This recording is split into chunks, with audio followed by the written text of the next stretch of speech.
अस्सलाम वालेकुम। सब दोस्तों कैसे हैं? ठीक है। इस वक्त मैं अब्दुल हक इलेक्ट्रिकल इंजीनियर मैं जो है आप लोगों के साथ मुखातिब हूँ और मैं आप लोगों को बताता हूँ कि मोस्टली इंटरव्यू में क्वेश्चन कैसे आते हैं।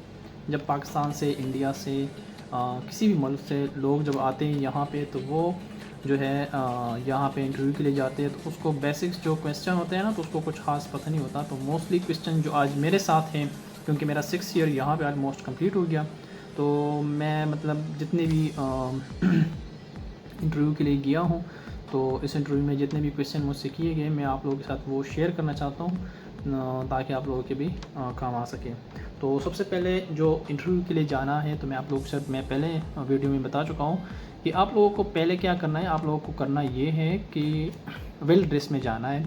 अगर शेव करना है तो शेव करो, अगर दाढ़ी रखनी है तो उसको भी थोड़ा ठीक करके ना, बालों को ठीक करके अपने आप को बिल्कुल फिट बनाना है, थोड़ा अट्रैक्टिव बनाना है। ठीक है, जब आप लोग अट्रैक्टिव रहेंगे तो सामने वाला जो है उसको पता चले कि ये अपने मतलब अपना इतना केयर करता है, तो ये आगे काम में भी जो है ना वो थोड़ा इंटरेस्ट लेगा, सब चीज़ों में अच्छा रहेगा। तो बेस्ट ये है कि आप जब इंटरव्यू के लिए जाते हैं तो आपको चाहिए कि आप क्या करें, पहले अपने ड्रेसिंग को ठीक करें। ठीक है, इसके बाद जो है आप अपने जो है मतलब कॉन्फिडेंस अपने अंदर फिजा करें। एंड कॉन्फिडेंस तब आएगा जब आपका एक्सपीरियंस होगा और जब आपका नॉलेज कंप्लीट होगा। ठीक है, आपके पास नॉलेज है, एक्सपीरियंस है और एक चीज़ के ऊपर आप कॉन्फिडेंट है, तो फिर आप जो है ना जो है आप इंटरव्यू के लिए जा सकते हैं और उसमें जो है ना आप कामयाब हो सकते हैं। तो मोस्टली ये है, जब यहाँ पे लोग आते हैं तो इंटरव्यू के लिए जब जाते हैं तो उसको ये पता नहीं है, बस वो वहाँ वही क्वेश्चन जो उसके साथ होते हैं या कुछ BS किया है तो वही क्वेश्चन उसको रटा करके उसी को जो है याद करके बस इंटरव्यू के लिए जाते हैं। सबसे पहले काम आप लोगों को क्या करना पड़ेगा, आप लोगों को ये काम सबसे पहले करना पड़ेगा कि आप लोग जो है पहले कंपनी, जब आपको ईमेल आते हैं, आपको कॉल आता है कि आपका कल इंटरव्यू है, परसों इंटरव्यू है, जो भी टाइम है आपको मुनासिब लगे उसके साथ आप जो है ना टाइम भी शेड्यूल कर सकते हैं, मुश्किल नहीं है उसके लिए। लेकिन सबसे पहले ये आप लोगों को याद रखना है कि आप लोग जब इंटरव्यू के लिए जाते हैं तो पहले उस कंपनी के बारे में आप देखो, सर्च करो, क्योंकि आपको वो ईमेल करेगा, आपको लोकेशन सेंड करेगा। जब लोकेशन सेंड करेगा तो लोकेशन पे आपको बताएगा कि हमारा यहाँ पे ऑफिस है, यहाँ पे आपको इस टाइम इंटरव्यू के लिए आना है। तो इंटरव्यू के लिए हमेशा याद रखें कि टाइम पे जाना है। अगर 10 बजे, 1 बजे जो भी इंटरव्यू का टाइम है, तो उससे कोशिश करें कि कम से कम आधा घंटा उधर पहले पहुँचो। ठीक है ये भी एक अच्छा जो है वो आपका जो है एक प्लस पॉइंट है। तो इसके अलावा जब आप वहाँ पे जाते हैं तो आप पहले जो है ना, मैंने आपको बता दिया कि पहले आप उस कंपनी के बारे में सर्च करो। ठीक है, जब आप उस कंपनी के बारे में सर्च करेंगे कि भाई ये कंपनी कौन सी कंपनी है, एक कॉन्ट्रैक्टर है, ठीक है, एक कंस्ट्रक्शन कंपनी है, या कोई इंडस्ट्रियल कंपनी है, या कोई ऑयल एंड गैस वाली कंपनी है, ताकि उसके बारे में आप क्वेश्चन देखें। फॉर एग्जांपल आप एक कॉन्ट्रैक्टिंग मतलब या कॉन्ट्रैक्टिंग आप कौन से इंजीनियर है, सबसे पहले आपको ये मैं आपको बताता हूँ। अगर आप इलेक्ट्रिकल है तो इलेक्ट्रिकल के बारे में जो है ना उस कंपनी में देखो कि क्या काम करते हो वो। इसके बाद जो है आप देखो कि अगर आप सिविल है तो आप चेक करो कि वो कंस्ट्रक्शन कंपनी है तो उसमें क्या काम हो सकते हैं मोस्टली। ठीक है, तो वहाँ पे जो आपके सिविल के बारे में जितने भी वहाँ पे काम होते हैं, तो आप कोशिश करें उसी पे कंसंट्रेट रखें और वही क्वेश्चन अपने माइंड में जो है याद रखें। दूसरी बात यह कि उस कंपनी का लिंक आप चेक करो, कहाँ पे, लिंक्डइन में। लिंक्डइन में आपको अगर लोग मिल गए ना तो उस कंपनी में काम करते, शायद आप अगर पाकिस्तानी है तो पाकिस्तानी आपको मिल जाए, अगर इंडियन है तो आपको इंडियन लोग मिल जाएंगे। अगर आप किसी भी मुल्क से, बांग्लादेश, किसी भी कंट्री से आप ताल्लुक़ रखते हैं तो आपको वही कंट्री के लोग शायद मिल जाए। अगर ना भी मिले तब भी आप उसको लिंक्डइन पे ऐड करो, फिर उनसे पूछो कि उस कंपनी में काम क्या होता है। ठीक है, उस कंपनी के बारे में आप पूछ सकते हो। इसके अलावा आप उससे क्वेश्चन करो कि भाई मतलब कैसे क्वेश्चन एक्सपेक्टेड है कि वो आ जाए। ठीक है, इसके अलावा आप उस कंपनी के बारे में पूछो कि वो कंपनी कैसी है, ठीक कंपनी है, सैलरी सब कुछ ठीक है, टाइम पे देती है, कोई इशू वगैरह तो नहीं है। हालांकि मोस्टली अगर होता है 50-50 आप कुछ जो है ना फिर भी हैंडल कर सकते हो, लेकिन इसके अलावा आप उससे भी कुछ नॉलेज हासिल कर सकते हैं। इसके अलावा आप नेट पे जाओ, उसको देखो कि वो क्या काम करते हैं। अगर एक बिल्डिंग कंस्ट्रक्शन वाले लोग हैं तो बिल्डिंग में क्या होता है, मोस्टली जो है वो मोस्टली क्या होता है, उसमें इलेक्ट्रिकल वायरिंग होते हैं। ठीक है, अगर सिविल काम है तो सिविल में भी आपको जो है ना वो प्लास्टर का काम, टाइल्स का काम, ये आपके सामने आएंगे वो बीम्स वगैरह, सिविल वाले जितने भी हैं। मैं खुद तो इलेक्ट्रिकल इंजीनियर हूँ, मुझे मतलब जो इलेक्ट्रिकल के बारे में क्वेश्चन मैं आपको क्लियर बता सकता हूँ, लेकिन सिविल वाले या मैकेनिकल वाले जितने भी हैं वो मैकेनिकल के बारे में सर्च करें। अगर सिविल वाले हैं तो आप सिविल के बारे में सर्च करें। ठीक है, इसके अलावा अगर इलेक्ट्रिकल है तो इलेक्ट्रिकल मैं आपको बता सकता हूँ कि इसमें बिल्डिंग्स पे डिपेंड करता है, छोटा है, बड़ा है, विला है, ऑफिस है, जो भी है, उसमें आपको SMDB मिलेगा। एक जो सबसे पहले जो आपको मिलेगा वो मेन MDB मिलेगा। MDB में क्या होता है, ठीक है, उसके बारे में सर्च करो, उसमें कौन से ब्रेकर लगते हैं, उसमें कौन सा केबल लगता है, ठीक है, उसमें जो है फिर इसके बाद जो है केबल कौन सा लगेगा, उसके अलावा जो है मेन ब्रेकर्स कौन से लगेंगे, ठीक है, उसमें लक्स के बारे में देखो कि लक्स कैसे लगते हैं, केबल ग्लैंड्स के बारे में देखो, ठीक है, पूरा DB में जो भी डिज़ाइन है वो सब A to Z आप जो है ना उसको सीखो, ठीक है। इसके बाद जो है आपको जाना है SMDB में। SMDB कहते हैं सब main DB, MDB main DB, इसके बाद आता है फाइनल DB FDB। FDB वो होता है जो आपके जो फ्लोर होता है, first floor, second floor, first floor पे अगर एक DB लगा होता है वो उसी फ्लोर के लिए होता है, तो उसको फाइनल DB कहते हैं, जहाँ से आपके सर्किट्स को जो सप्लाई प्रोवाइड की जाती है। तो उसमें क्या होता है, उसमें भी ब्रेकर्स होते हैं, उसमें कौन से ब्रेकर होता है, कौन से रेटिंग के होते हैं, उसके लिए कौन से आपने वायर सेलेक्ट किए हैं, उसके लिए केबल जो है वो कौन सा सेलेक्ट किया है आपने, ठीक है। तो ये चीज़ें मैं आप सीखो। उसमें आपको ये पता होना चाहिए कि DB को कितने हाइट पे रखना चाहिए, ठीक है। इसके अलावा स्विच को कितने हाइट पे रखना चाहिए। इसके अलावा आपको स्विच हो गए, फिर इसमें जो है ना बाथरूम्स, किचन और इसके अलावा डाइनिंग हॉल, मुख्तलिफ रूम्स वगैरह हो सकते हैं, तो उसके बारे में आप देखो, ठीक है ना। अगर एक रूम है तो रूम में कितने सॉकेट, अबू धाबी रूल्स के मुताबिक जो है 3 डबल सॉकेट होना चाहिए, ठीक है। अगर किचन है, हॉल है, डाइनिंग हॉल है, ठीक है, सिटिंग एरिया है, तो उसमें जो है 4 जो है डबल सॉकेट होना चाहिए। लाइटिंग जो है ये क्या करना चाहिए, तो उसमें फिर DB में देखो। अच्छा, DB में कितने सेक्शंस होते हैं, 2 सेक्शन होते हैं, एक सेक्शन पावर सेक्शन होता है, एक लाइट सेक्शन होता है। लाइट सेक्शन के लिए क्या होता है और पावर सेक्शन में क्या होते हैं उसमें RCD लगे होते हैं। RCD कितने रेटिंग का होता है, पावर में अगर 30 मिली एम्पियर का लगता है RCD, तो लाइटिंग में 100 मिली एम्पियर का रखता है, ठीक है। इसके अलावा उसमें जो है आइसोलेटर जो ब्रेकर होता है MCB, वो कैसा होता है। अच्छा, आपको MCB के बारे में पता होना चाहिए कि MCB क्या चीज़ है, MCCB क्या चीज़ है, ठीक है। ये mounted case circuit breaker, miniature circuit breaker, ये चीज़ आपको पता होना चाहिए, क्योंकि इन चीज़ों में आपसे पूछेगा। फिर आपको पूछेगा कि मतलब एक ब्रेकर पे फॉर एग्जांपल MCB छोटा है, अगर 10 एम्पेयर ब्रेकर है तो उस पर कितना लोड आप डाल सकते हैं, ठीक है। तो आप अपने लोड को देके आप इस पर 1 किलोवाट तक डाल सकते हैं, 0.9 किलोवाट तक डाल सकते हैं, ठीक है। तो इस पर फिर जो है ना आप 16 जो है देखो 16 एम्पेयर पे कितना डाल सकते हैं, फिर जो है ना आगे जाओ 20, 25, 32, इतना जितना भी आपके पास मार्केट अवेलेबल है तो उस पर आप चेक कर सकते हैं, और जितना आपका लोड है उसमें फिर वायरिंग सिलेक्शन होता है, ठीक है। तो ये चीज़ें मेन जो है क्वेश्चन आपसे पूछे जा सकते हैं इंटरव्यू में, ठीक है। अगर आप एक कंस्ट्रक्शन या कंट्रैक्टिंग कंपनी में जाते हैं तब, अगर ऑयल एंड गैस की तरफ जाते हैं तो फिर उसमें भी कुछ चीज़ें होते हैं, वहाँ पे सेंसर्स होते हैं कि आपने कुछ सेंसर्स पे काम किया है, क्योंकि वहाँ पे ऑयल का या वाटर का कोई भी जो है लेवल होता है ना, वाटर का या ऑयल का, उसमें सेंसर लगे होते हैं। तो सेंसर को आप कैसे इंस्टॉल करेंगे, ऑलरेडी मैंने वीडियो में जो है ना पहले वीडियो में आपको जो है ना डिटेल में बताया है कि कैसे सेंसर को इंस्टॉल करते हैं, फिर कैसे उसको कैलिब्रेट करते हैं। अगर उसी में भी किसी को क्वेश्चन है तो आप लोग जो है कमेंट सेक्शन में पूछ सकते हैं, ठीक है। इसके अलावा मैं आप लोगों को बताता हूँ कुछ जो मेन क्वेश्चन मुझसे इंटरव्यू में किए जाएंगे, उसमें यह क्वेश्चन ये है कि what current required for power. अगर आपके पास गिवन है 75 किलोवाट, जो भी वाट हो, जो भी किलोवाट हो, 75 हो, 100 हो, तो उसमें आप करंट कैसे मालूम करते हैं। तो ये भी एक क्वेश्चन है। आपको एक 75 किलोवाट आपको जो है ना पावर दिया है, ठीक है, पावर आपके पास ऑलरेडी है, करंट है, तो आपको फार्मूला आपको याद होगा, और आपको ये भी बताएगा कि ये 3 फेज सिस्टम है, क्योंकि 75 किलोवाट होगा तो जाहिर बात है कि 3 फेज सिस्टम है। तो उसमें जो है फिर आपको क्या करना है, P = VI cos थीटा वाला फार्मूला है, तो उसी में जो है आप I को निकाल सकते हैं। अगर आप इंजीनियर है तो आपको लाजमी आनी चाहिए, ठीक है। इसके अलावा जो क्वेश्चन थे, what cable use for fire alarm, मुझसे ये क्वेश्चन भी किया गया था, एक कंट्रैक्टिंग कंपनी में मैं गया था, ठीक है, अबू धाबी में। तो ये क्वेश्चन मुझसे किया था कि what cable use for fire alarm, fire alarm के लिए कौन सा केबल यूज़ होता है, तो वो भी आपको पता होना चाहिए। जो FP400 है, 3 कोर है, 2.5 mm² है, तो में डिफरेंट जो है ना आते हैं, ठीक है। इसके अलावा इत्तिसालात के लिए जो है आपको जो कम्युनिकेशन के लिए हम यूज़ करते हैं, उसमें कौन से केबल यूज़ होते हैं, उसी केबल मतलब Cat 6 केबल यहाँ पे मोस्टली यूज़ होते हैं, ठीक है। अच्छा, what is low current and high current, low current क्या होता है, हाई करंट क्या होता है, ये आपको लाजिम होना चाहिए। ये क्वेश्चन आपको आपसे पूछ सकते हैं। अच्छा, आपने what you did low current and high current projects, आपने लो करंट्स कितने प्रोजेक्ट किए, हाई करंट प्रोजेक्ट्स क्या किया आपने। ठीक है, मतलब फॉर एग्जांपल जो लो करंट होते हैं ना, सीसीटीवी या फायर अलार्म, फाइटिंग, ये सारे जो हैं लो करंट में आते हैं। ठीक है, इत्तिसालात, wifi etcetera other. Okay, what is the cable size use between transformer and main DB. आपको ये पता होना चाहिए जब मेन डीबी से जब ट्रांसफार्मर से मेन डीबी तक जो केबल आता है वो कौन सा केबल आता है। यहाँ पे डिफरेंट केबल है, 630 mm आर्मर्ड केबल होता है। ठीक है, तो उसको मोस्टली यहाँ पे हम यूज़ करते हैं।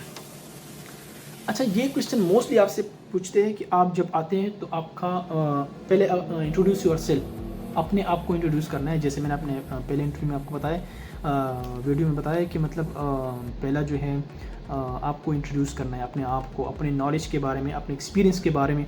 ठीक है, अपना एक्सपीरियंस शेयर करना है। ये नहीं कि मैं फलां जगह से हूँ, ये हूँ, वो हूँ, नहीं, कुछ भी नहीं है, ऐसा कुछ नहीं कहना। ठीक है ना, आपको अगर कहना है तो सिर्फ ये कहना है कि भाई मेरा नाम ये है, मैं इलेक्ट्रिकल इंजीनियर हूँ, मैं सिविल इंजीनियर हूँ, मैं मैकेनिकल इंजीनियर हूँ, जो भी है आप कह सकते हैं। और बिंदास जो है ना बन के आपको इंटरव्यू देना है, बिल्कुल कॉन्फिडेंस के साथ। आप में कॉन्फिडेंस होगा तो वो बंदा जो है आपको बहुत जल्दी जो है ना वो पकड़ेगा, आपको सेलेक्ट करेगा उसी टाइम। ये सबसे मेन चीज़ है। ठीक है, इसके अलावा जो क्वेश्चन थे, व्हाट प्रोजेक्ट यू डिड, आपने कौन से प्रोजेक्ट किए। भाई आपको जहन में एक जो है ना एक पावरफुल आंसर होना चाहिए कि भाई मैंने ये प्रोजेक्ट किए, मैंने ये प्रोजेक्ट किए, कौन कौन से प्रोजेक्ट मैंने किए और कैसे मैंने किए, हैंडल मैंने कैसे किए। ठीक है, what is your required salary, जो सबसे लास्ट वाला और कॉमन क्वेश्चन होता है ना, जब आपसे ये पूछते हैं ना कि what is your required salary, तो इसका मतलब क्या है कि आप 90 या 80% सेलेक्ट हो गए। 80-90% आप सेलेक्ट हो गए। अभी वो सैलरी में आपको जज करेंगे कि भाई अगर उसकी सैलरी अगर हमारे बजट से ज़्यादा है, हम उसको नहीं ले सकते। ठीक है, उसी टाइम आपको बता सकते हैं। हालांकि मेरा एक इंटरव्यू हुआ था जिसमें मुझे सैलरी बताया कि आपको कितना सैलरी चाहिए। मैंने उसको सैलरी बोला कि मुझे इतना चाहिए, उसने बोला कि नहीं ये थोड़ा ज़्यादा है, हम आपको इतना दे सकते। तो फिर मैंने सोचा, मैंने कहा नहीं, बाद में जो है वो आप लोग जो है ना वो अपने उस टाइम जो है डील कर सकते हैं, उसको जो है मतलब आप लोग बता सकते हैं। ठीक है, इसके अलावा मैं आप लोगों को बताता हूँ कि अर्थिंग सिस्टम आप लोगों को पता होना चाहिए कि अर्थिंग सिस्टम क्या होता है, अर्थिंग लोग कैसे करते हैं। मेगर टेस्ट आपने कभी किया है कि नहीं, मेगर टेस्ट कैसे करते हैं। ठीक है, इसके अलावा जो है आपको सर्किट्स कैसे चेक करेंगे, टेस्टिंग कमीशनिंग आपसे पूछेंगे कि आप लोगों ने कभी टेस्टिंग कमीशनिंग किया है कि नहीं। ठीक है ना, कमीशनिंग क्या होते हैं, जब आप सबसे पहले टेस्टिंग होता है, आप पूरा जितना भी आपने फॉर एग्जांपल एक विला है, आपने डक्टिंग किया, इसके बाद आपने वायरिंग किया, आप इसके बाद आपने जो है ना वो एप्लियंसेस जो भी है, एसी है, लाइट्स है, सॉकेट्स है, आपने कनेक्ट किए। ठीक है, ये सब चीज़ें आपने कनेक्ट किए, तो फिर आपको क्या करना है, इसके बाद आपको टेस्ट करना पड़ेगा कि ये केबल जितने भी आए हैं, वायर जितने भी आए हैं, ये सारे करेक्ट है कि नहीं, सारे टेस्टिंग है, सही है कि नहीं। ठीक है, अगर कुछ गड़बड़ है तो आप उसको चेंज कर सकते हैं। अगर कुछ वायर कट हुआ है या कुछ भी हुआ है, तो अगर कोई अप्लायंसेस ख़राब है तो आप चेंज कर सकते हैं। इसके बाद आपको जो है कमीशनिंग करना है। कमीशनिंग क्या है, ब्रेकर ऑन करना, आपको टेस्ट करना है कि भाई लाइट ऑन हो गया, कमीशनिंग हो गया, आपका ठीक हो गया। ठीक है, इसका कोई मुश्किल नहीं। अच्छा, आपने मोस्टली जो है लो वोल्टेज में क्या काम किया है, लो वोल्टेज में आपने क्या काम किया है। अच्छा, आपसे ये भी पूछ सकते हैं कि एच वी पे आपने काम किया है, आपने एमवी पे काम किया, मीडियम वोल्टेज, आपने लो वोल्टेज पे काम किया कि नहीं किया। ठीक है, तो इस तरह के क्वेश्चन आपसे किए जा सकते हैं। मोस्टली जो एक दफ़ा मैं दीवा इंटरव्यू के लिए गया था, दुबई जो इलेक्ट्रिसिटी वाटर अथॉरिटी है, उसके लिए मैं इंटरव्यू के लिए गया था। तो वहाँ से भी मुझे क्वेश्चन जो आए थे, वो क्वेश्चन वो थे कि tell us your previous experience about 11 kV cable pulling. आपने कभी केबल पुलिंग पे काम किया है, क्योंकि अगर आपको सुपरवाइज़र या इलेक्ट्रिकल साइट इंजीनियर वो रखेंगे तो उसको भाई एक बंदा एक्सपीरियंस बंदा चाहिए। ठीक है, जब एक्सपीरियंस बंदा चाहिए तो वो आपसे ये इस तरह के क्वेश्चन करेंगे कि tell us about your previous experience about 11 kV cable pulling. आपने कभी इस पे काम किया है। अच्छा, एक और चीज़, हाउ डिड दूसरा question sorry how did you work for LV cable laying from previous company, explain from start to end how you were completing this task. आप कैसे कंप्लीट करेंगे, आपको कितने बंदे चाहिए, आप कितने टाइम में करेंगे, ये सब चीज़ें जो है आपसे पूछेंगे। क्योंकि मैं आपको काम दूंगा कि भाई ये काम है, आप कितने दिन में कर सकते हैं, और आपको बंदे भी देंगे, आपको कितने मैन पावर चाहिए। भाई आपको 3 बंदे चाहिए, 10 बंदे चाहिए, 20 बंदे चाहिए, कितने बंदे आपको चाहिए एक काम के लिए। अगर आप इंटरव्यू में सही क्वेश्चन आंसर देंगे तो उसको पता चले कि भाई ये बंदा एक्सपीरियंस बंदा है। हालांकि वो 1 सेकंड में आपको जो है ना पहचानेगा कि भाई ये बंदा जो है उसने काम किया। अगर नहीं किया तो आप बोलेंगे भाई मुझे 10 बंदे चाहिए, हालांकि उसके लिए 20 बंदे चाहिए, 15 चाहिए और इतने दिन चाहिए, तो उसको पता होता है, ठीक है। अच्छा दूसरी बात, third question, how long distance cable you full on in your previous project.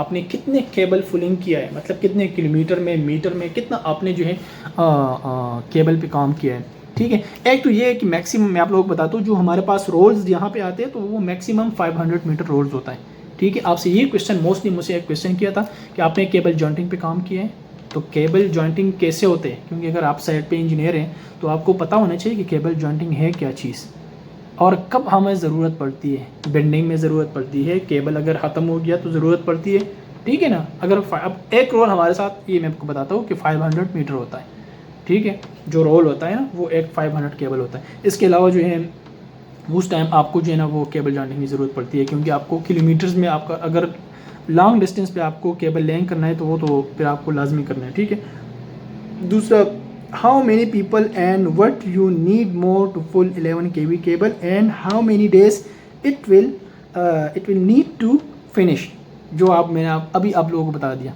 ठीक है। तो ये मेन क्वेश्चन है। इसके अलावा what is the process you will need to do from start to end if we give you NOC to do the excavation and full the desired length of cable, ठीक है ना।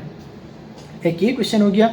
इसके अलावा for excavation what method और which is use, आप excavation करेंगे जो है ना, आप खुदाई करेंगे तो कैसे करेंगे, तो कौन सी 2 तरीके हैं, 3 तरीके हैं, 4 है, जितने भी आप कौन सा तरीका यूज़ करेंगे, कैसे करेंगे, तो उसके लिए मुख्तलिफ है। बाय ट्रेंचिंग आप कर सकते हैं, बाय ट्रेंचलेस भी कर सकते हैं, ठीक है। तो इसमें मुख्तलिफ क्वेश्चन है, ठीक है। दूसरा क्वेश्चन ये है कि हाउ यू विल, मैं थोड़ा जल्दी आप लोगों को बताऊंगा ताकि आप लोगों को सिर्फ क्वेश्चन जो है जहन में आ जाए, ठीक है। तो क्वेश्चन ये है, how you will avoid damaging other services, for example water drainage. अच्छा ये बता कि जहाँ पे आप एक्सकेवेशन करते हैं ना तो वहाँ पे आपको देखना पड़ता है, ठीक है, कि हमारे पास जो है वाटर ड्रेनेज का लाइन है, हमारे पास वाटर सप्लाई का लाइन भी हो सकता है, हमारे पास इत्तसालात का भी हो सकता है, अदर इलेक्ट्रिकल केबल का भी हमारे पास एग्जिस्टिंग भी हो सकता है। तो इन चीज़ों का आप कैसे मतलब अवॉइड करेंगे, अगर डैमेज को कैसे अवॉइड करेंगे, तो ये चीज़ आपको देखना पड़ता है, ठीक है। टाइप्स ऑफ केबल क्या होते हैं ये भी अच्छा दूसरी चीज़, क्रॉस सेक्शन, अच्छा अंडरग्राउंड पे आप लोगों ने कभी काम किया है कि नहीं किया है। अच्छा, by trenchless machine method, in this method we need pulling rod of 3 metre each, okay. After pulling 3 metre the rod will be open and remove, okay. अच्छा इसके अलावा जो जॉइंटिंग का मैं आपको बता दिया कि जॉइंटिंग क्वेश्चन में आते हैं, ठीक है। तो डिस्टेंस बिटवीन केबल, अच्छा ये, और दूसरा मैंने कुछ क्वेश्चन नोट किए तो मैं आपको बताता हूँ।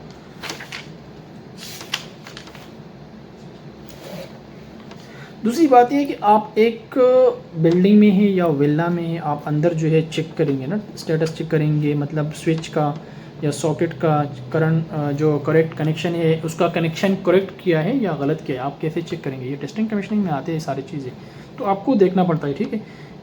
If 1000 kVA transformer, so how many cable we use, अगर हमारे पास 1000 kVA ट्रांसफार्मर है, 1000 kVA ट्रांसफार्मर है, तो इसके लिए हमें कितने केबल चाहिए, दरकार होंगे, ठीक है ना। तो हमारे पास 8 केबल 630 mm² आर्मर्ड केबल जो है ना यूज़ होता है सिंगल कोर। अच्छा दूसरी क्वेश्चन ये कि what do you know about MCC, आपने MCC पे कभी काम किया, आपने कभी स्विच गियर में कभी काम किया, नहीं। अच्छा आपने कभी सबस्टेशन में काम किया, आपने कभी ट्रांसफार्मर में काम किया, तो ये चीज़ें अगर आपने, मैं आपको एक तरीके बताता हूँ, अगर आपने नहीं भी किए तो आप सर्च करो, ठीक है। उसके बारे में वीडियोस देखो, यूट्यूब पे हज़ारों वीडियोस है इसके बारे में, आप वीडियोस दे सकते हैं, आप जो है ऐसे गूगल पे सर्च कर सकते हैं, ठीक है, कि इसमें क्या क्या होते हैं, ये चीज़ें आप सर्च कर सकते हैं। Do you know about PLC and SCADA, आपने PLC पे कभी काम किया, ये चीज़ सबसे इम्पोर्टेंट है। इलेक्ट्रिकल इंजीनियर मैं उसको सिर्फ एक मशवरा देता हूँ कि यहाँ पे जो है अगर आपको PLC SCADA HMI ये चीज़ें आते हैं ना और MCC पे काम कर सकते हैं तो आप सबसे बेस्ट इंजीनियर हैं, और यहाँ पे सबसे ज़्यादा सैलरी इन इंजीनियरों का होता है, ये मेरा अपना एक्सपीरियंस है।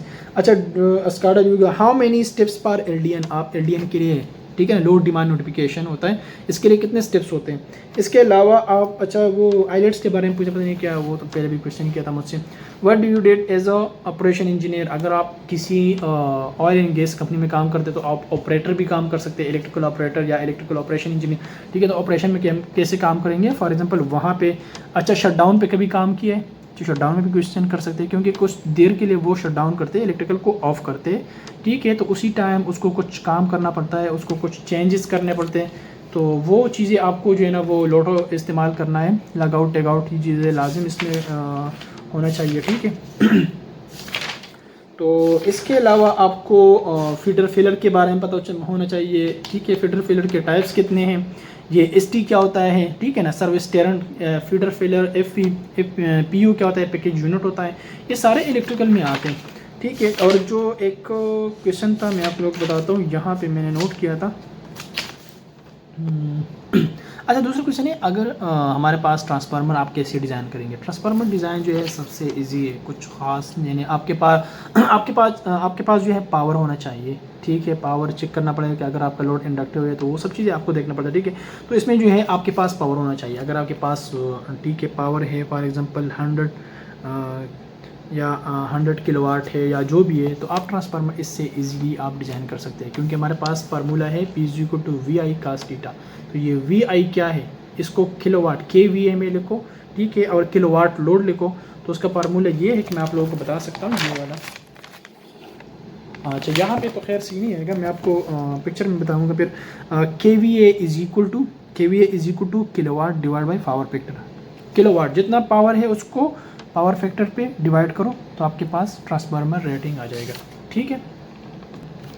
अच्छा, दूसरा चीज़ जो है हमारे पास अगर ट्रांसफार्मर है तो उसके लिए कितने केबल्स चाहिए, कितने कोर्स के चाहिए, और कौन सा साइज़ चाहिए, ये चीज़ जो है आपको पता होना चाहिए। एक है हमारे पास, फॉर एग्जांपल यहाँ पे यूएई में अगर हमारे पास है 500 केवीए ट्रांसफार्मर है, अगर हमारे पास 500 केवीए ट्रांसफार्मर है, तो उसके लिए कितने केबल चाहिए, उसके लिए सिर्फ 4 केबल चाहिए, सिंगल कोर 630 mm जो है mm², वो आपके पास आर्मर्ड केबल होना चाहिए, ठीक है। 1000 केवीए ट्रांसफार्मर हो तो इसके लिए 7 केबल चाहिए, सिंगल कोर, और 630 mm², सारे 630 mm² होंगे, लेकिन मैं आपको केबल बताता हूँ, तो वो 7 केबल सिंगल कोर और 630 mm², ये सिर्फ 1000 केवीए ट्रांसफार्मर के लिए चाहिए। 1500 केवीए ट्रांसफार्मर के लिए कितना चाहिए, उसके लिए चाहिए 11 cables single core 630 mm²। 2000 KVA के लिए कितना चाहिए, 14 केबल्स सिंगल कोर 630 mm²। ये केबल आपको पता होना चाहिए। हमारे पास जो है ब्रेकर्स है, जो मेन बड़े ब्रेकर्स है, ACB एयर सर्किट ब्रेकर, ठीक है।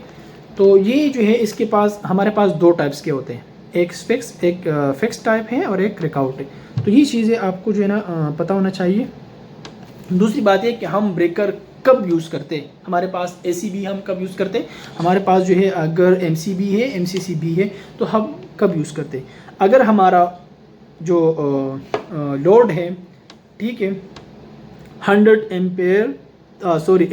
एम्पेयर के बराबर हो या इससे ग्रेटर हो, ठीक है, तो इसके लिए हम ACB यूज़ करते हैं, एयर सर्किट ब्रेकर, जो आपको मैंने बता दिया, एक फिक्स टाइप है, एक रिकाउट है।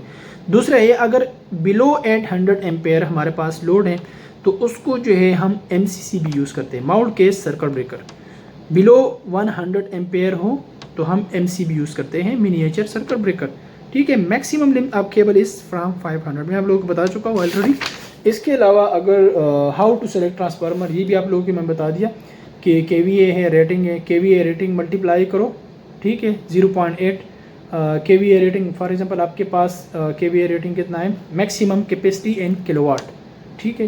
तो KVA रेटिंग मल्टीप्लाई बाय 0.8, तो आपके पास आएगा किलोवाट, ठीक है। ये तो आपके पास खैर लोड हो गया, जितना लोड है तो उसके लिए उतना चाहिए। फॉर एग्जांपल आपके पास KVA है, तो आप लोगों को मैं बता दिया कि kilowatt divide by power factor, तो किलोवाट अगर फॉर एग्जांपल आपके पास 15,000 है तो डिवाइड बाय 0.8, तो आपके पास आएगा 18750 आपके पास KVA ट्रांसफार्मर आएगा। तो डिपेंड करता है क्या कहते हैं कि वो आपके लोड पे जो है डिपेंड करता है, ठीक है। तो इसके अलावा मैं इसके अलावा कुछ और क्वेश्चन भी आपसे कर सकते हैं, ठीक है। तो मोस्टली क्वेश्चन जो मेरे पास आइडिया थे, जहन में थे, मैंने आप लोगों को ऑलरेडी बता दिया मोस्टली सैलरी के बारे में। लेकिन जो ज़्यादातर होते हैं आपके सीवी में, आपके सीवी में क्या है उसी को आप फुली कंसंट्रेट उस पर रखो, फोकस रखो, ठीक है। उसको अच्छे तरीके से याद करो। सीवी में जितने भी आपके पास है उसको सब आपको आनी चाहिए, ठीक है। मोस्टली क्वेश्चन सीवी में करते हैं। इसके अलावा अगर आपके पास कुछ नॉलेज है तो आप उसके साथ शेयर कर सकते हैं कि मेरा ये एक्सपीरियंस है, ये है, वो है। तो ये सब चीज़ें आप उसको शेयर कर सकते हैं। इंटरव्यू के लास्ट में जो है अगर आपकी सैलरी आपसे पूछे तो आप कंपनी स्टैंडर्ड के मुताबिक बता सकते हैं कि आप standard as per company standard, ठीक है, कुछ स्पेसिफिक ना बताओ। तो ये थे क्वेश्चन जो आप लोगों के मेरे साथ शेयर किए। तो अच्छा, और कुछ और क्वेश्चन है जो मैं आप लोगों से बताना चाहता हूँ। इलेक्ट्रिकल इंजीनियर, मैकेनिकल और सिविल हो, इसके लिए ऑटोकैड लाजिम आनी चाहिए। ऑटोकैड, एक्सेल, ये दो चीज़ जो है ये मोस्ट इंपॉर्टेंट है, आप लोगों को पता होना चाहिए कि ऑटोकैड में क्या होते हैं, ठीक है। ऑटोकैड में अगर आप इलेक्ट्रिकल है तो आप इलेक्ट्रिकल डिज़ाइन कर सकते हैं, अगर सिविल है तो सिविल डिज़ाइन करना चाहते हैं। कभी कभी मॉडिफिकेशन भी करनी पड़ती है। तो ये इस चीज़ों के लिए ऑटोकैड मस्ट, एक्सेल मस्ट, ये चीज़ें हैं। आपको मोटर्स के बारे में पता होना चाहिए कि मोटर्स के लिए कौन से केबल यूज़ होते हैं। फिर इसमें डेल्टा कनेक्शन होता है, स्टार डेल्टा कनेक्शन होता है, स्टार कनेक्शन कैसे होता है, डेल्टा कनेक्शन कैसे होता है, ये चीज़ें मैं इंशाल्लाह नेक्स्ट वीडियो में आप लोगों को बताऊंगा। तो इसके अलावा आप लोगों के लिए जो है एडीडीसी रूल्स, या दुबई में आप रहते हैं या शारजा में रहते हैं, किसी भी स्टेट में आप रहते हैं, तो आप उसके जो है एक बुक मिलता है, PDF में मिलता है, आप लोग उसको स्टडी करें, आप चेक करें, ठीक है। उसके लिए तैयारी करें, कोशिश करें कि यहाँ पे जब आते हैं तो आप कोशिश करें कि लाइसेंस भी लिया करो, क्योंकि इंजीनियर के लिए लाजिम होता है। इसके अलावा जो है और क्या चीज़ें, इसके अलावा क्या है, सोसाइटी ऑफ इंजीनियर, उसके लिए आप अप्लाई करो। और दूसरा जो है इंजीनियर, रजिस्टर्ड इंजीनियर के लिए ADDC में हो, दुबई जो भी हो, आप उसमें अप्लाई करें उसी के हिसाब से, ठीक है। तो इस इत्तिसालात के बारे में, मैकेनिकल प्लम्बिंग के बारे में आपको पता होना चाहिए, ठीक है। इत्तिसालात हो गया, प्लम्बिंग में वाटर सप्लाई हो गया, इन चीज़ों के बारे में आपको पता होना चाहिए, ठीक है। तो ये चीज़ आप अपने सीनियर से भी सीख सकते हैं। अगर किसी को कोई क्वेश्चन है, कोई भी, आप वीडियो में कमेंट सेक्शन में आप बता सकते हैं। तो मैं आप लोगों को इंशाल्लाह नेक्स्ट वीडियो में जितने भी कमेंट्स आएंगे तो मैं आप लोगों के साथ में फिर शेयर कर सकता हूँ, ठीक है। तो इसमें मुख्तलिफ़ किस्म के ब्रेकर्स है, आप लोग मैंने बता दिया, केबल्स हो गए, वायर्स हो गए कि कैसे सेलेक्ट करना है, ठीक है। और DB और सब चीज़ें, रेंज, सॉकेट कितने रेंज पे लगानी चाहिए, तो ये चीज़ें मैंने आप लोगों के साथ बता दिए। इसके अलावा कुछ ख़ास क्वेश्चन और मुझे अभी जहन में नहीं याद आ रहे। तो अगर कैपेसिटर बैंक को कैसे सेलेक्ट करना है, मीटर डिटेल्स कैसे लगाएंगे, मीटर कैसे सेलेक्ट करेंगे, तो ये चीज़ें जो है आपको लाजिम आनी चाहिए। ब्रेकर साइज़ आप लोगों को आनी चाहिए, ठीक है। तो मेरे ख्याल से अब तक के लिए ये काफ़ी है। इंशाल्लाह मिलते हैं नेक्स्ट वीडियो में। अभी के लिए मुझे इजाज़त चाहिए, अपनी दुआओं में याद रखें। और अगर कोई बंदा नया है तो प्लीज़ मेरे चैनल को सब्सक्राइब करें, लाइक करें और अपने दोस्तों के साथ शेयर